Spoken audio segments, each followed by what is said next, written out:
नमस्कार, मैं हूं मोहित जोशी और आप देख रहे हैं सीमांत न्यूज़ की एक खास रिपोर्ट। पहाड़ से पलायन का दर्द कोई नया नहीं है। बेरोजगारी, स्वास्थ्य सुविधाएं, शिक्षा, जंगली जानवरों का तांडव और मीलों पैदल चलने को मजबूर लोग अपनी सुख सुविधाओं के लिए शहरों की ओर पलायन करते रहे हैं। आज हम आपको तहसील गड़ाई के ऐसे गांव के बारे में बताने जा रहे हैं जहां अब कोई नहीं रहता, जो भूतिया गांव घोषित हो गया था। लेकिन एक उम्मीद की किरण फिर से इस गांव को रोशन करने का काम कर रही है। जी हाँ, कहते हैं अगर दिल में कुछ कर गुजरने का हौसला हो तो बंजर जमीन से भी सोना उगाया जा सकता है। इस कहावत को सच करने का काम कर रहे हैं पिथौरागढ़ के मटियाल गांव के युवा विक्रम सिंह और दिनेश सिंह। मटियाल गांव जिले का एक ऐसा गांव है जहां के सभी लोग सुविधाओं के अभाव में पलायन कर चुके हैं। गांव में कोई आबादी नहीं रहती, जिस कारण यह गांव घोस्ट विलेज घोषित हो गया था। कोरोना काल में देश में लॉकडाउन जैसा समय भी आया, जिसके चलते इन युवाओं को अपनी नौकरी छोड़नी पड़ी। विक्रम सिंह मुंबई के एक होटल में तो दिनेश सिंह पानीपत में गाड़ी चलाने का काम करते थे। इन दोनों का बचपन मटियाल गांव में ही बीता था। लॉकडाउन के बाद इन दोनों युवाओं ने अपने गांव को फिर से आबाद करने की ठानी और वापस आ गए। लेकिन अब यहाँ कोई नहीं रहता था। रह गए थे तो केवल बंजर खेत और टूटे मकान, ना गांव के वो रास्ते ही। आंखों में सपने लिए दोनों युवाओं ने बंजर जमीन में खेती करना शुरू किया। गाय बकरी पाली और उसे ही अपना रोजगार बनाया। इन दोनों युवाओं से प्रेरित होकर अन्य लोग भी अब गांव की ओर लौटने लगे हैं। विपरीत परिस्थितियों में ये युवा यहाँ खेती कर रोजगार कमा रहे हैं, लेकिन अब इनकी सारी मेहनत पर जंगली जानवरों ने पानी फेर दिया है। रिवर्स पलायन का उदाहरण देने वाले इन युवाओं ने अब शासन प्रशासन से जंगली जानवरों से फसल की सुरक्षा के लिए घेराबंदी और गांव को फिर से आबाद करने के लिए मदद की गुहार लगाई है। हम लॉकडाउन में आए थे तो हमने खेती बाड़ी की, गाय पाले और बकरियां पाली। 50 बकरी हैं और 10-12 गाय हैं।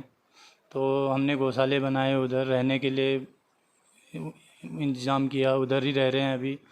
तो उधर रोड नहीं है, रास्ता नहीं है, तो हमने सिंचाई नहर के लिए भी बोला था। हम ऐसे ही पानी लेके गए हैं, पानी भी बहुत है। तो सिंचाई नहर और दिक्कतें ये आ रही कि हम कुछ भी उधर उत्पादन कर रहे हैं सब्जी, तो वहाँ जंगली जानवर उसको नष्ट कर दे रहे हैं। तो इसके लिए हमें सरकार से हेल्प चाहिए और सिंचाई नहर, रास्ता, तो तारबाड़, पहले घेरबाड़ का बहुत ज़रूरी है। घेरबाड़, क्योंकि जंगली जानवर घुस के पूरा नष्ट कर दे रहे हैं। अभी कितनी जनसंख्या आपके? अभी हम 2 लोग कर रहे हैं। ये जनशून्य गांव है। तो प्लाइन से मटियाल में पूरा प्लाइन हो गया था, तो सब गांव छोड़ के चले गए थे जंगली जानवरों के डर से। तो कुछ रहने नहीं देते थे खेत में। तो गांव कोटली में आ गया। हम कोटली में रहते हैं अभी, कोटली भट्टी गाँव।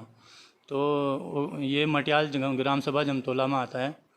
तो हमने ये प्रयास किए और प्रस्ताव भी रखे, तो कुछ उसमें लंबित हैं काम, अभी कुछ ये मिला नहीं है।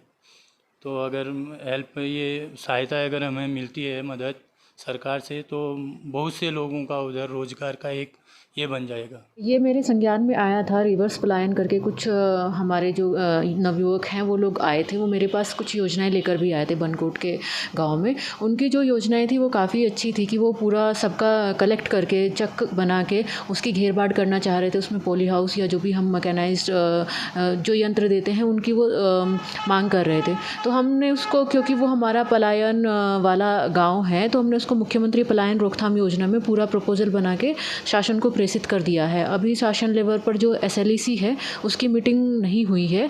जैसे ही मीटिंग हो जाती है तो उनकी योजना पास हो जाएंगी। तो उसके लिए हम उनकी हर संभव मदद करेंगे। रिवर्स पलायन पहाड़ों को एक नई दिशा दे सकता है। सूने पड़े घरों को फिर से रोशन किया जा सकता है। फिर से गांवों में वो चहलकदमी हो, इसके लिए शासन प्रशासन को भी एक अतिरिक्त कदम उठाने की ज़रूरत है। हालांकि इसके लिए सरकार कई योजनाएं भी चला रही है। बावजूद इसके आज भी पहाड़ पलायन का दंश झेल रहा है। सरकार अगर इन युवाओं की मदद करे तो इनका आत्मविश्वास तो बढ़ाएगी ही, साथ ही रोजगार की तलाश में शहरों में भटक रहे युवाओं में एक उम्मीद की किरण भी जगा सकती है।